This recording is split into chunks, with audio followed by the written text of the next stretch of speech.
Good evening, everyone. Good evening. So wonderful for you to be here with us. My name is JM. I am the Faith and Justice Organizer here at Equality, Ohio. And I just want to take a couple of moments for us to breathe and center ourselves. And so we're just going to jump right in, if that's okay. If you want to leave your screen on, that's absolutely fine. If not, you can go ahead and turn your screen off. We're not going to do anything extreme. So I'm not going to have you dance this time. Maybe next time we'll have you get up and dance a little bit. But as you prepare yourself, go ahead and get comfortable in whatever posture you're in. As you get comfortable, just begin to feel your back against whatever you're leaning up against, your feet against the ground, your buttocks against the seat. Take a moment to pay attention to what you hear around you, what sounds, because we are in this moment that old things have passed away and now is new. And I want to bring some affirmations and some declarations. I want to honor the fact that we are tired, yet we are resilient. Breathe that in. Deep inhale, exhale. This past year was difficult, and we are still here. Go ahead and just tap your chest. Just feel the resonating of your hand against your chest. We are still here. We are yet prevailing, and we won't stop. Tap your chest. Breathe. We are moving forward together, hand in hand. We don't have to carry it all. We just help to carry the burden. We breathe that in. We breathe in the help. We release the burden. We breathe in community. We release isolation. We are together. No matter who you are or where you are on this life's journey, you are welcome here. Welcome to the movement. Fiercely forward. Ashe.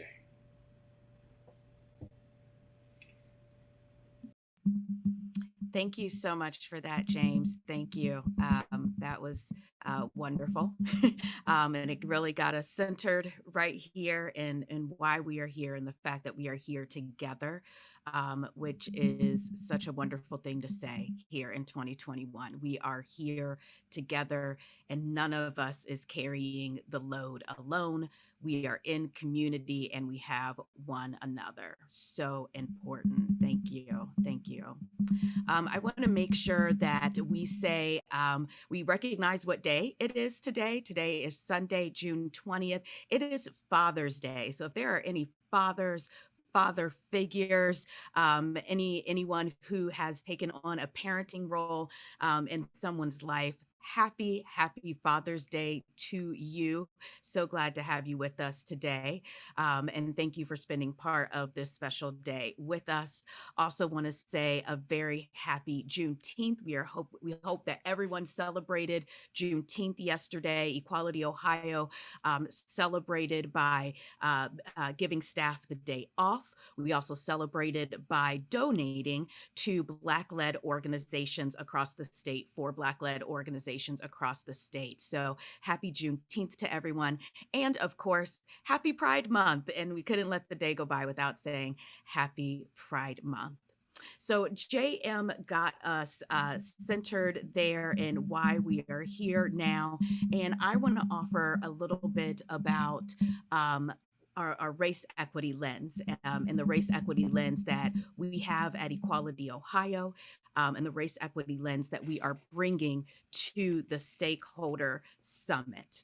And I'm going to start by reading a quote from the book Critical Race Theory. First of all, did you know it was a book? That has been critical race theory have been a crazy 3 words in our society here over the last 6 months, and folks have a lot of angst about it. And here's the reality: it's a book. It's a beautiful book that lives in my home. And in the introduction, the foreword is by Dr. Cornell West. And I want to share that because I think it gives some really great grounding for why Equality Ohio has a race equity lens on the work of LGBTQ equality. So, if I can share that with you.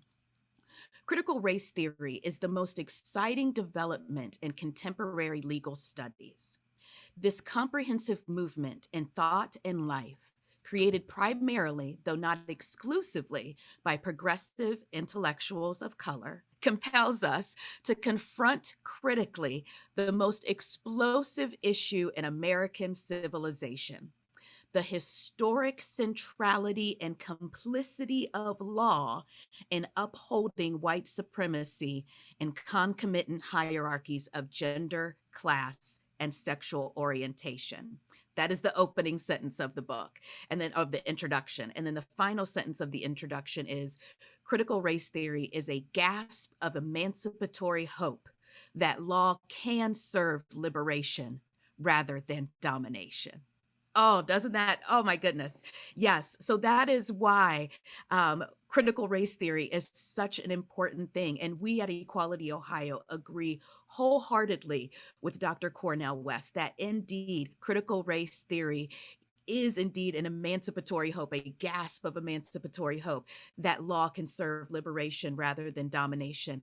And as an organization that is tasked with pursuing legal and lived equality for LGBTQ Ohioans, it is right that we recognize the way that white supremacy, the central role of white supremacy in the American legal systems, and recognizing that move differently in the world, that we work to dismantle those systems, to not be beholden to them, to move forward and to do things in a more equitable way, knowing that when we do so, we are lifting everyone with us. So I just want to give that grounding of why Equality Ohio has that race equity lens.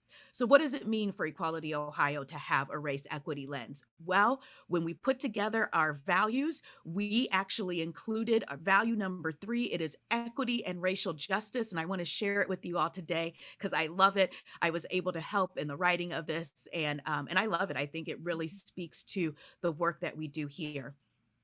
Racism is unique, systemic, and persistent. Addressing it within ourselves, communities, policies, laws, systems, and institutions is vital for the transformation we seek and need. We believe diverse leadership and meaningful engagement from across our LGBTQ plus and allied communities, most especially in communities of color, results in better solutions for everyone. We will fight such that those experiencing multiple forms of oppression are specifically addressed in policy and nobody is left behind. So we are not only have a race equity lens, we are recognizing intersectionality. We know it exists. We know that it changes the game for folks. And in fact, we have an entire day dedicated to intersectionality on Friday. So if you have any questions about Equality Ohio's race equity lens, why we have that, why we approach the work in this way, or what that means for us, how that has changed the way that we do our work here in 2021 and beyond, please don't hesitate to ask us. You're going to have some opportunities, some fireside chats coming up during the week. There are some community forums on Whova, our platform. Please do engage with us around this. We definitely want to have conversation around on this and let you know what we're thinking, hear what you're thinking, so that we can all move forward in dismantling these systems that have held us back and move forward into our new normal. Fiercely forward.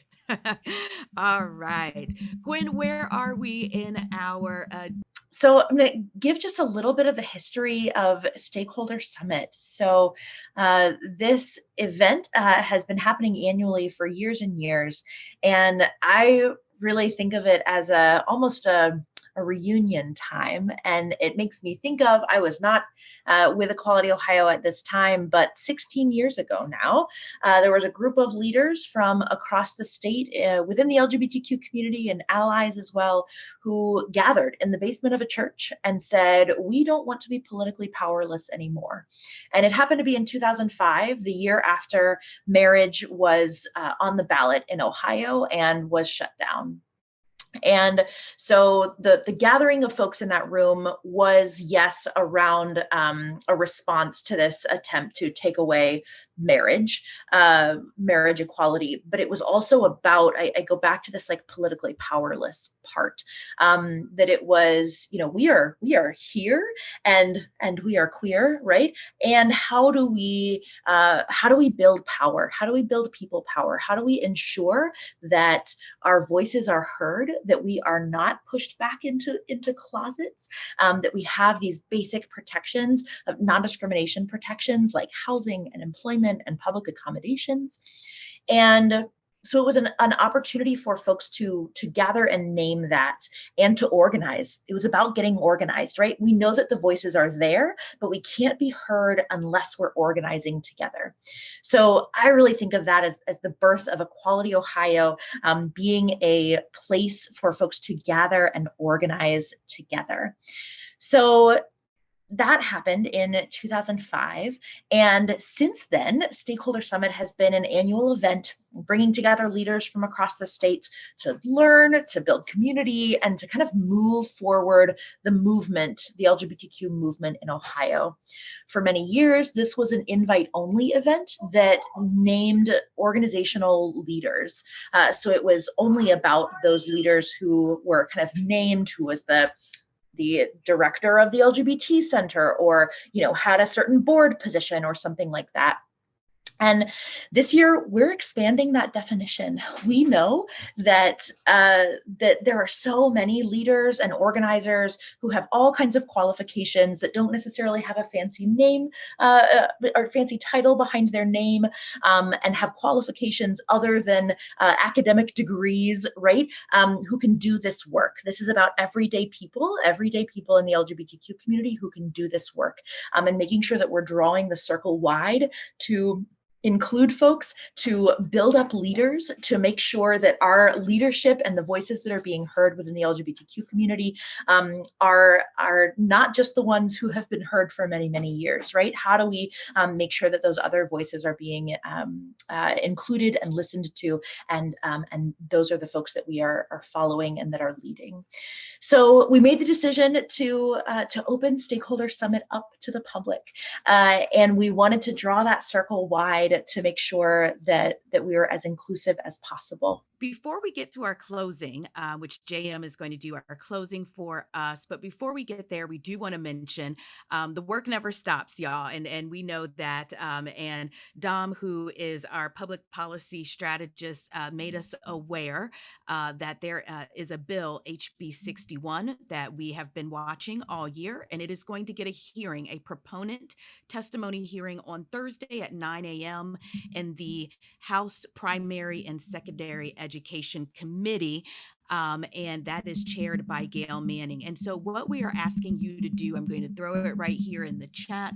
We are asking you to call Chair Gail Manning and email the House Primary and Secondary Education Committee and let them know that we do not need HB 61. HB 61 is a solution in search of a problem. We should not be excluding any athletes from youth sports, especially trans athletes. And the HB 61, the so-called Save Women's Sports Act, won't save women's sports. It would only exclude trans youth from sports. So please call Chair Manning, email the House Primary and Secondary Committee, and look forward to hearing more from us about HB 61, particularly on Tuesday, which is our youth focus day here at the summit.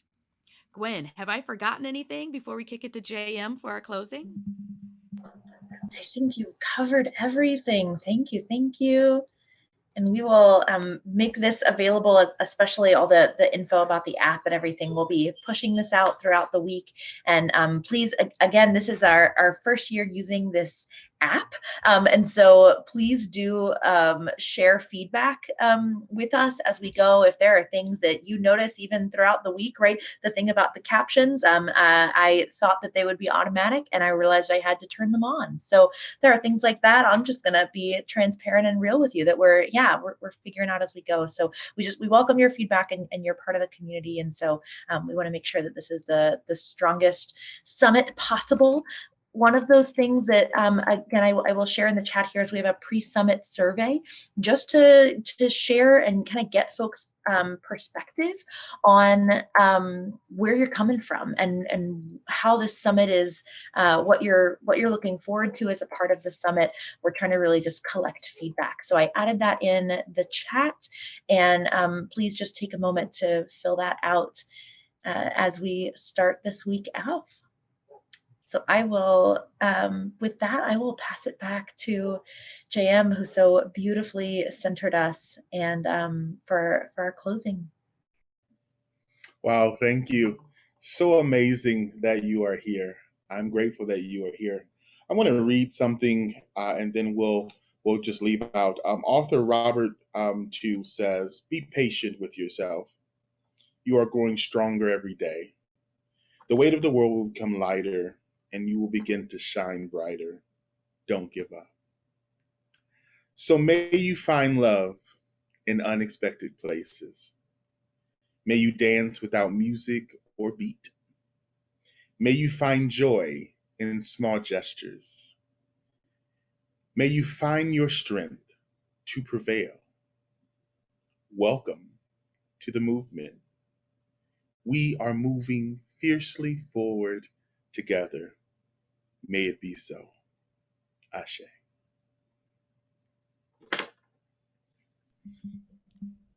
Thanks everyone for joining us, and we look forward to seeing you